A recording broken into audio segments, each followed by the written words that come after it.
வேடசந்தூர் அதிமுக வேட்பாளர் விபிபி பரமசிவம் இன்று வேட்புமனு தாக்கல் செய்தார். வேடசந்தூர் சட்டமன்ற தொகுதியின் அதிமுக வேட்பாளர் விபிபி பரமசிவம் இன்று தனது வேட்புமனுவை தாக்கல் செய்தார். இதன் முன்னதாக ஆஞ்சநேயர் கோவிலில் சாமி தரிசனம் செய்தார். அதன் பின்னர் வேடசந்தூர் வட்டாட்சியர் அலுவலகத்தில் தேர்தல் நடத்தும் அலுவலரிடம் விபிபி பரமசிவம் தனது வேட்புமனுவை தாக்கல் செய்தார். வேட்புமனு தாக்கல் செய்துவிட்டு வந்த விபிபி பரமசிவத்திற்கு கட்சியினர் மலர் தூவி வாழ்த்துக்களை தெரிவித்தனர்.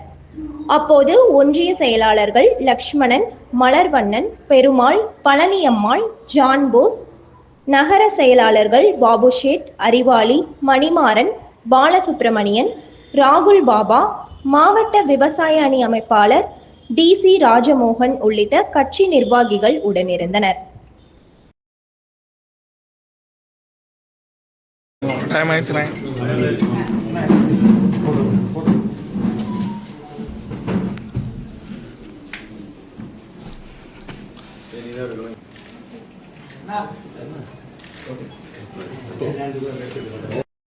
தமிழ்நாடு சட்டமன்ற பேரவையில் உள்ள இடம் ஒன்றை நிரப்புவதற்கு வேட்பாளராக நியமிக்கப்பட்டுள்ளதால் சட்ட விதிகளுக்கு இணங்க நிறுவப்பட்டுள்ள